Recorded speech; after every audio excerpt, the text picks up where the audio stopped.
इन दुष्ट प्रशासन वालों ने, हरियाणा के मुख्यमंत्री आर्य समाज जी है और उन जो हमारा विरोध कर रहे हैं वह भी आर्य समाज के जो आचार्य वगैरह हैं, उनकी दुकानें बंद होने लगी थी, क्योंकि मैं इस दास ने इस नकली महर्षि दयानंद के सत्यार्थ प्रकाश के अज्ञान को वेदों से तुलना कर दी और उसका वो कैसा समाज सुधारक था उसी के इतिहास में लिखा हुआ इन्हीं आर्य समाज के आचार्यों का जीवनी। परमात्मा कहते हैं कि भगत बीज पलटे नहीं, चाहे आए पड़ो सो झोल, और जय कंचन बिष्टा पड़े घटे नता का मोल। यदि सोने को, गोल्ड को टट्टी के अंदर डाल दिया जाए उसकी कीमत कम नहीं होती। जिसको पता लगता है कि गोल्ड है, उठाकर साफ करके और अपनी तिजोरी में रख लेता है। तो पुण्यात्माओं, हमारे ऊपर जो गंद डाला था, आज जनता को पता चला कि सोने के ऊपर ये दुष्ट लोगों ने कूड़ा करकट डाल दिया था। आज साफ होने पर पता चला कि who is Rampal, who is Kabir God, और क्या था सतलोकाश्रम करो था की सच्चाई।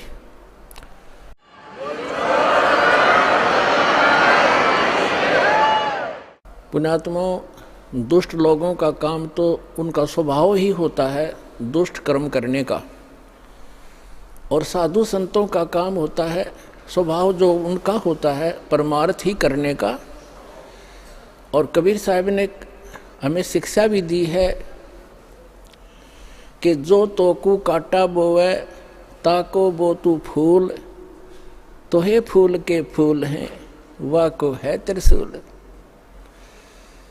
हमें परमात्मा कहते हैं कि आपको यदि कोई कष्ट देता है आप उसको कुछ ना कहो, परमात्मा पर छोड़ो, फिर देखना वो उसका कैसा रिजल्ट आपको देगा। जो तोकू काटा बोवे वाको बो तू फूल, और तोहे फूल के फूल हैं वाको है त्रिशूल। वो तो विधान है परमात्मा का, जो जैसे कर्म करेगा उसको फल तो मिलेगा ही मिलेगा। अब पुण्यात्मा कहते हैं संत न छोड़े संतता, कोटिक मिलो असंत। साधु भक्त अपना स्वभाव नहीं चेंज किया करते, बदला नहीं करते, चाहे कितने असंत दुष्ट लोग उनसे कितना ही बुरा व्यवहार करते रहे, वो भगवान पर विश्वास रखने वाले होते हैं। तो जैसे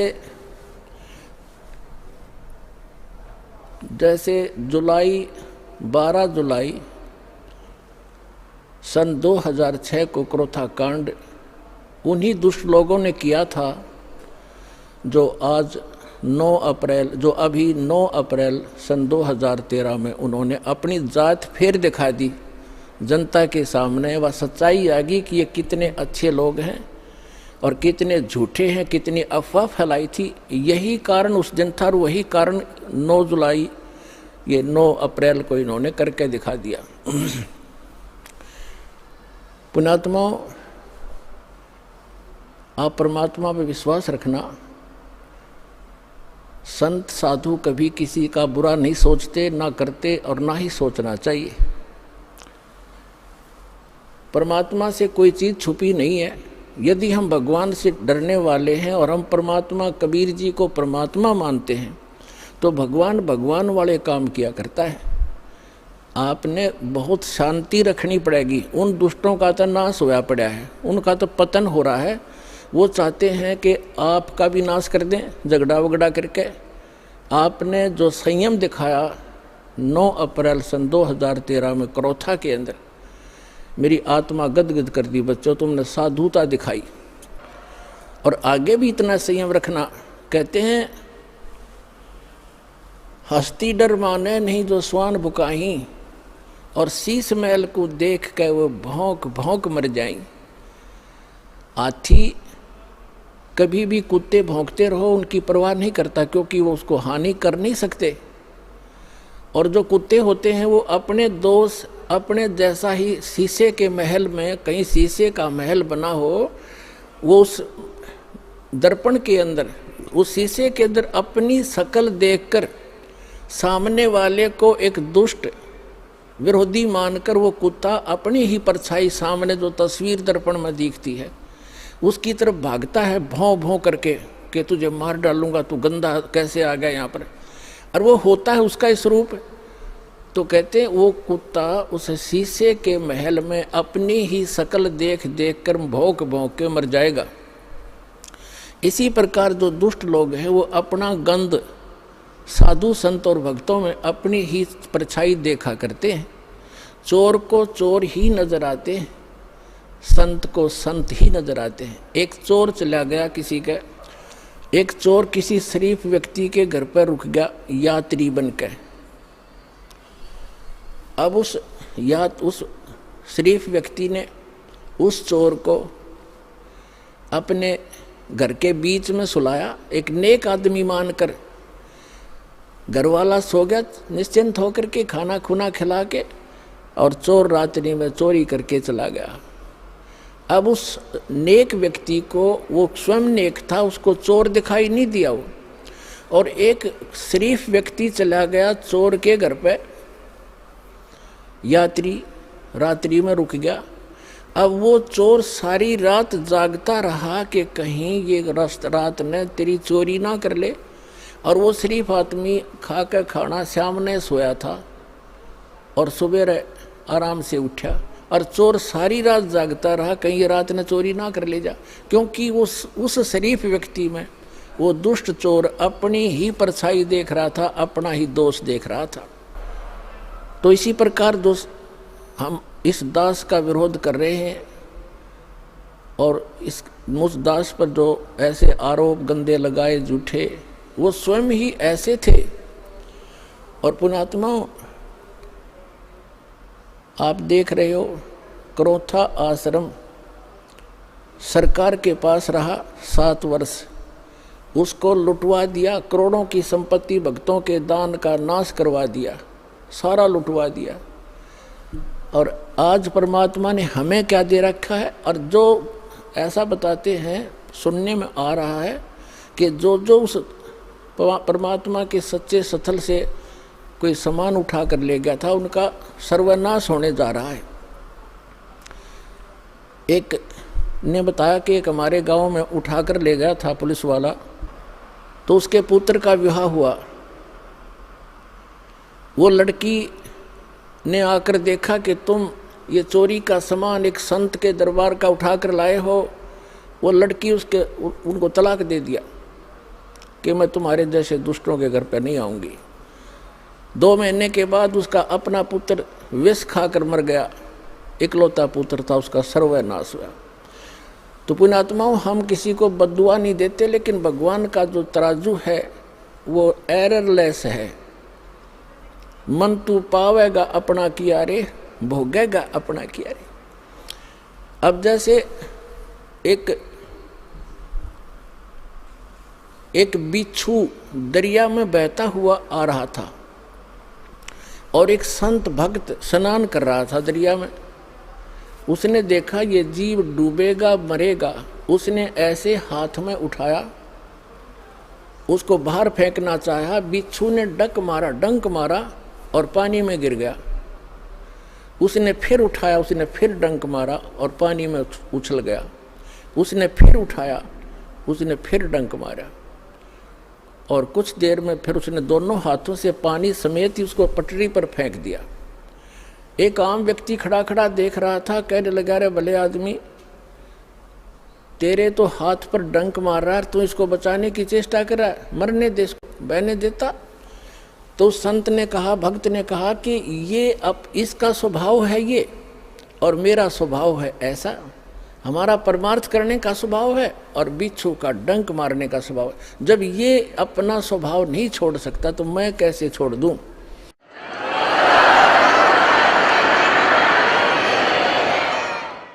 तो पुण्यात्माओं, जो दुष्ट लोग हैं वो तो बिच्छू हैं, वो तो डंक मारते रहेंगे, लेकिन आप संत भी हो। और जो तो को काटा बोवे ताको बो तू फूल, और तोहे फूल के फूल हैं वाको है त्रिशूल। तो पुण्यात्माओं, ये करौथा आश्रम जो है उसमें करोड़ों की संपत्ति थी बच्चों के दान की।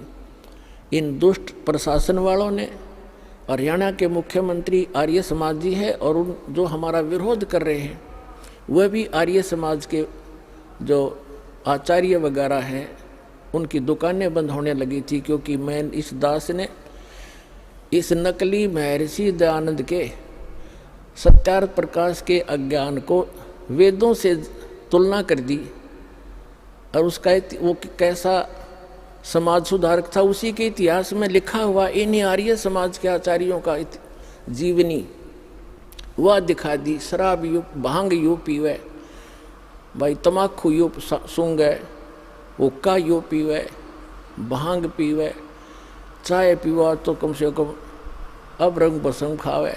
और वेदों से तुलना कर दी कि सत्यार्थ प्रकाश नाम का जो सदग्रंथ है उसमें लिखा तो ये है कि शास्त्र वेदों के अनुसार मैंने इसकी रचना की है, वेद के टोटली विरुद्ध है। और ऐसी बेहुदी बातें लिखी है, मैं आपको बताते हुए मुझे शर्म आती है उसमें क्या लिखा।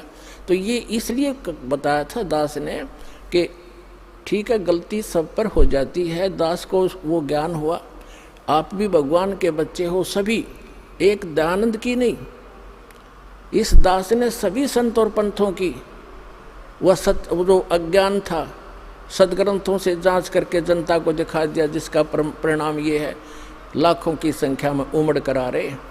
सत साहेब जी, इस वीडियो के बनाने का उद्देश्य हमारा किसी को भी नीचा दिखाना व किसी की भावनाओं को ठेस पहुंचाना या किसी की भी निंदा करने का नहीं है। इस वीडियो की बनाने का उद्देश्य हमारा पूरे भारत को दोबारा से सोने की चिड़िया बनाने का है। तो आइए देखते हैं जगत गुरु तत्वदर्शी संत रामपाल जी महाराज जी के विचार। राजनेताओं की कार्यशैली तथा लक्ष्य। आप जी को पता है कि एक गांव का सरपंच बनने के लिए 10-20 लाख रुपए व्यक्ति खर्च कर देता है। कहां से पूरे करेगा यह बताने की आवश्यकता नहीं है। इसी प्रकार एमएलए बनने के लिए लगभग 1 करोड़ रुपए खर्च किए जाते हैं। एमपी बनने के लिए लगभग 4 करोड़ रुपए का खर्च करता है। कहां से पूरे करेगा? क्या पूरे ही करेगा या अपना घर भरेगा? लेकिन सब राजनेता घर भरने वाले नहीं है, न पहले थे। उनको परमात्मा ने या तो पर्याप्त धन दे रखा है या संतोष। वे केवल परमार्थ के लिए ही पद प्राप्त करते हैं, लेकिन इनकी संख्या वर्तमान में तो नाम मात्र है। एक व्यक्ति ने बताया कि हमारे गांव का सरपंच एक सेनावर्ती अध्यापक था जो सर्वसम्मति से चुना गया था। उसको उस क्षेत्र के एमपी ने बुलाया, एक अपने एजेंट से बात करने को कहा। उस एजेंट ने बताया कि आपके गांव का विकास करने के लिए एमपी साहब अपने कोटे से कुछ राशि ग्रांट रूप में देना चाहते हैं। आप जी को 50 लाख रुपए का चेक दिया जाएगा। 30 लाख एमपी साहब को देने हैं। 10 लाख और अन्य विभाग के अधिकारियों का कमीशन होगा। आपको 10 लाख रुपए मिलेंगे। आप जितने खर्च करो आपकी इच्छा, कुछ खर्च अवश्य करना होगा। बिल 50 लाख का बनाकर खाना पूर्ति करनी है। आप चिंता मत करना, एमपी साहब ने कहा है। उस सरपंच ने गांव की पंचायत बुलाई, सर्व बात बताई तथा कहा कि आप बताओ ग्रांट लाऊं या नहीं। मैं तो एक पैसा लूंगा नहीं। सरपंचों तथा कुछ गांवों के प्रमुख माननीय व्यक्ति जो पंचायत में बुलाए गए थे ने कहा कि भागते चोर की लंगोटी ही मिल जाए तो कुछ हाथ लगेगा, गांव का कुछ तो कार्य होगा। पंचायत में चर्चा चली कि ये एमपी और एमएलए लाखों करोड़ों रुपए खर्च करके चुनाव लड़ते हैं, ये तो ऐसा ही कर्म करेंगे। एक एमपी को 1 वर्ष में 10 करोड़ रुपए मिलते हैं अपने हलके में विकास कराने के लिए। आप अनुमान लगा सकते हैं कि एक एमपी कितना धन 5 वर्ष में कमा लेता है। इसी प्रकार एक एमएलए को सरकार की ओर से लगभग 2 करोड़ रुपए मिलते हैं। आप अनुमान लगा सकते हैं कि मंत्री, मुख्यमंत्री, केंद्रीय मंत्री तथा प्रधानमंत्री जी कितना धन कमाते हैं। आप जी ने बहुत से घोटालों का जिक्र सुना है, जिसमें केंद्रीय मंत्री जी ने 1,60,000 करोड़ का घोटाला किया, समाचारों में पढ़ा तथा सुना था। नेक राजनेताओं का भी कभी अभाव नहीं रहा है। नंबर 1, भारत के प्रथम प्रधानमंत्री पंडित जवाहरलाल नेहरू जी सर्वसंपन्न परिवार में जन्मे थे। देश के 17 वर्ष तक प्रधानमंत्री रहे, निस्वार्थ देश की सेवा की। श्री लाल बहादुर शास्त्री जी एक महान आदर्श और ईमानदार प्रधानमंत्री थे। श्री मोरारजी देसाई जी श्री चरण सिंह जी जिनका हमें ज्ञान है, श्री अटल बिहारी वाजपेयी, श्री देवीलाल जी उप प्रधानमंत्री, ये सब बेदाग राजनेता थे। श्री मनमोहन सिंह जी पूर्ण रूप से ईमानदार थे परंतु दागी हो गए। कहते हैं कि एक भैंस कीचड़ में लेट कर निकल गई, कई भैंसों को दाग लगा देती है। श्री मनमोहन सिंह जी के विषय में धारणा रही है कि ये अपना फैसला नहीं ले सकते थे, न विशेष बोलते थे, जो पार्टी अध्यक्ष कहते वही करते थे। उन्हें रबड़ की मोहर तक उपमा दी गई थी। विचार करें, प्रधानमंत्री एमपी यानी सांसदों द्वारा चुना जाता है। संसद में 540 सांसद है। प्रधानमंत्री उसी पार्टी का बनता है जिसका बहुमत यानी 271 सांसद कम से कम हो। संसद एक महापंचायत होती है। सब संसद मिलकर देश हित में योजना बनाते हैं। अकेला प्रधानमंत्री अपना आदेश नहीं थोप सकता। उस योजना को प्रधानमंत्री जी के श्री मुख से देश की जनता को सुनाया जाता है। समाचारों में कहा जाता है कि प्रधानमंत्री जी ने अमुक योजना लागू की है। यह निर्णय संसद का सामूहिक होता है जिसमें प्रधानमंत्री जी के विचारों को भी ध्यान में रखकर चर्चा होती है। उस निर्णय को चाहे मौखिक सुना दो चाहे पढ़कर, बात एक ही है। आगे जैसे भी प्रधानमंत्री जी की कार्यशैली होगी वह जनता के समक्ष होगी। हमारी धारणा है कि अच्छा प्रधानमंत्री, ईमानदार तथा बुद्धिमान प्रधानमंत्री भारत को सोने की चिड़िया फिर से बना देगा। विचार करें, पंडित जवाहरलाल नेहरू जी से लेकर श्री मनमोहन सिंह जी तक भारत के 14 प्रधानमंत्री पद पर रहे। क्या ये बुद्धिमान तथा ईमानदार नहीं थे? अधिकतर बुद्धिमान ही थे। सन 1947 से सन 2013 तक विकास देखें तो भारतवर्ष की गरिमा चरम पर है। आगे आने वाले प्रधानमंत्री जी भी ऐसा ही विकास करेंगे। वर्तमान में उन्नत भारत में क्या हो रहा है? नंबर 1, भ्रष्टाचार। भ्रष्टाचार देश का सबसे बड़ा शत्रु है। भ्रष्टाचारी व्यक्ति अपने देशवासियों का रक्तपान कर रहे हैं, सबसे बड़े देशद्रोही हैं।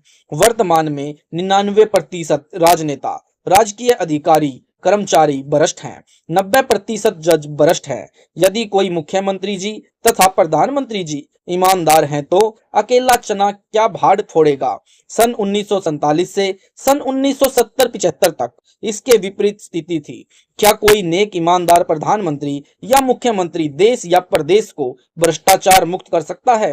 कभी नहीं, क्योंकि उनके सामने अपनी पार्टी तथा विपक्ष पार्टी के राजनेता सबसे पहले आड़े आएंगे और सरकार बनाए रखने के लिए ईमानदार प्रधानमंत्री तथा मुख्यमंत्री जी को दिल पर पत्थर रखने पड़ते हैं। सब कुछ जानते हुए भी कुछ नहीं कर सकता।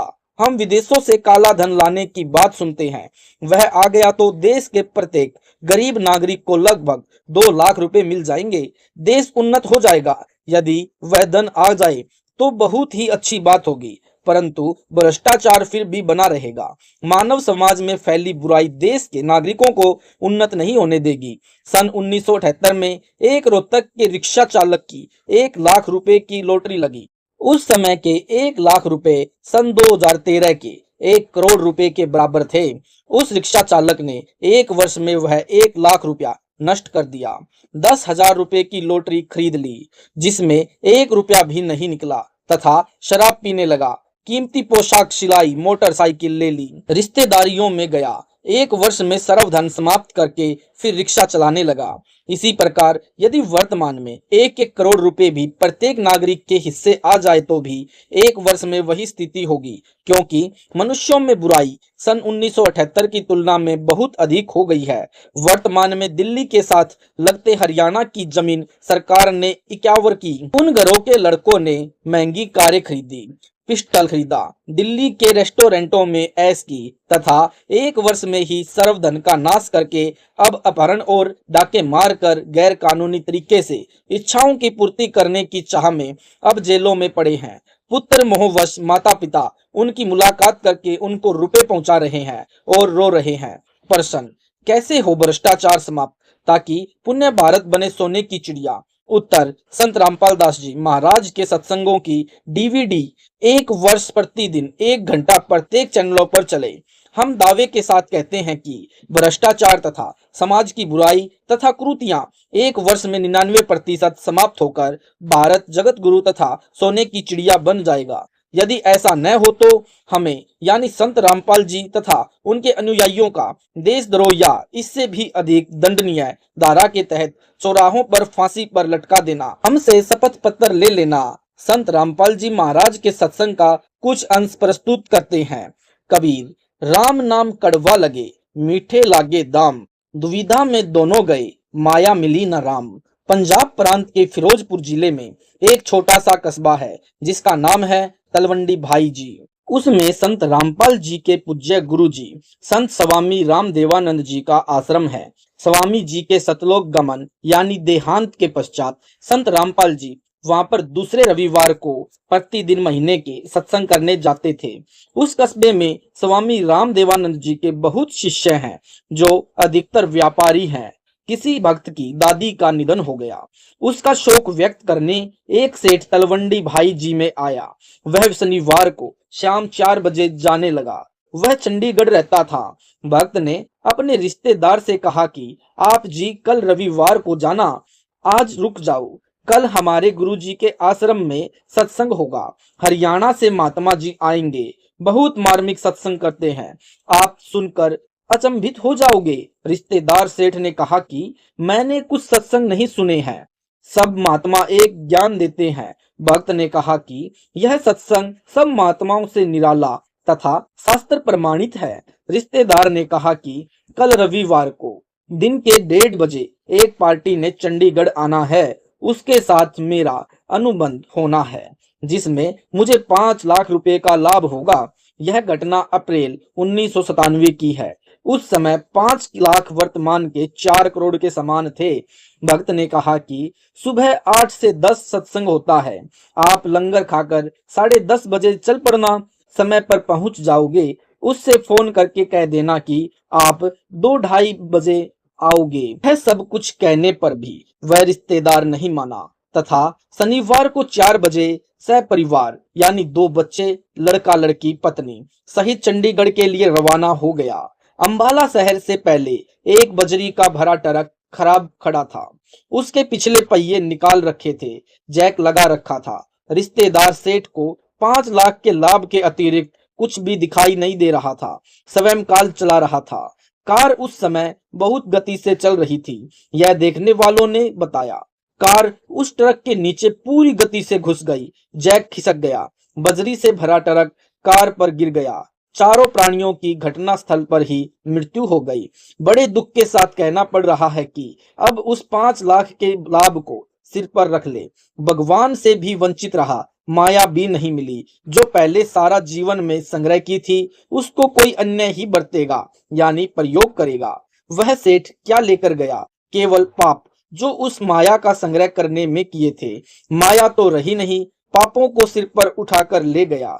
यदि वह सेठ जी रुक जाता तो भगवान की चर्चा सुनता तथा परिवार नाश से भी बचता। इसलिए संत रामपाल जी ने बताया कि अध्यात्म ज्ञान न होने के कारण ही मानव गलतियां कर रहा है, भ्रष्टाचार करके धन जोड़कर पाप का भागी बन रहा है, फिर दंड भोगता है। मिलावट की है या जिससे रिश्वत ली है या अन्य विधि से गलती करके धन प्राप्त किया है, वह तो लौटाना पड़ेगा। किसी का बैल बनेगा, किसी का गधा बनेगा, आदि आदि बनकर कर्ज उतारना पड़ेगा। संत रामपाल जी सत्संग में बताते हैं कि जैसा बच्चा जब तक अबोध रहता है वह बिजली के नंगे तार को भी पकड़ लेता है, मर जाता है।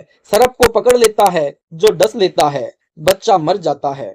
जब वह बच्चा बड़ा हो जाता है उसको ज्ञान कराया जाता है कि यह बिजली का तार नंगा है, इसके छूने से आदमी मर जाता है। सर्प का चित्र पुस्तकों में देखकर बच्चा जानना चाहता है कि यह क्या है।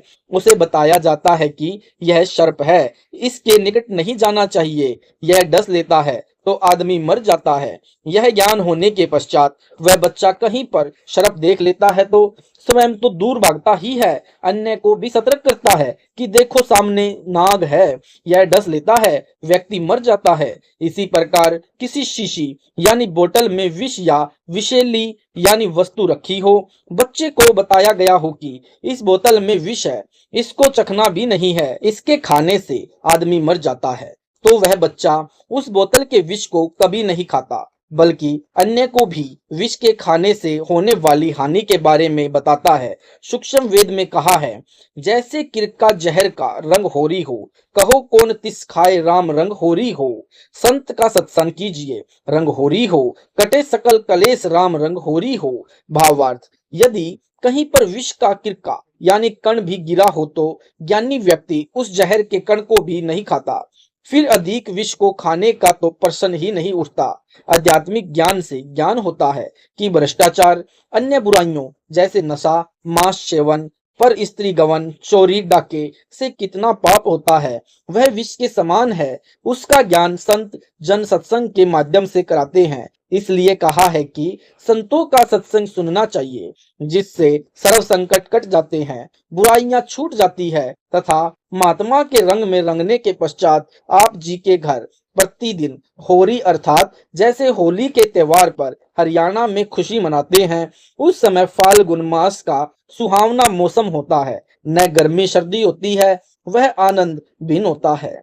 इसी प्रकार कहा है कि फिर आपके जीवन में सदा होली रहेगी, वह नाम के जाप का रंग सदा आपकी आत्मा पर बरसेगा, जिससे लोक तथा परलोक दोनों सुखमय हो जाएंगे। तत्व ज्ञान के सुनने के पश्चात प्रत्येक व्यक्ति रिश्वत लेने से ऐसे डरेगा जैसे विष के कण से ज्ञानवान व्यक्ति बचता है। इस प्रकार एक वर्ष में भारतवर्ष भ्रष्टाचार मुक्त बुराई रहित होकर जगत गुरु तथा सोने की चिड़िया बन जाएगा।